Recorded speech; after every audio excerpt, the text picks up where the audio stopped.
Tonight, you'll witness a stunning synthesis of light and sound as drones perform a choreographed dance accompanied by the timeless music of Vivaldi's The Four Seasons and other classical masterpieces. What you are about to see is a fusion of art, emotion, and innovation. We ask that you take a moment to turn off your flash, as flash photography is not permitted during the performance. And now, please give a round of applause for tonight's musicians who will guide you through this evening's program.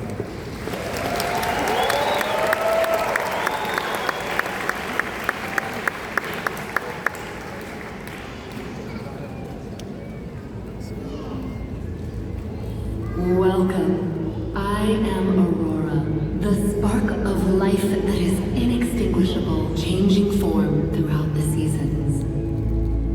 All life is made of light that leaps from leaf to bud to fruit to wings to tails and toes. I have watched mountains rise and fall, rivers freeze and flow, forests burn and bloom. Together, we will go on a journey.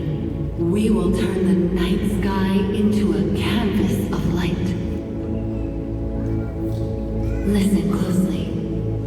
Can you hear the birds singing? Clouds collide and stacks of soil are churned to prepare for seeds. Meanwhile, the glory of the spring washes our faces with the sweet release of rain, and a snap of wind whispers, "It's not too late right now to begin again."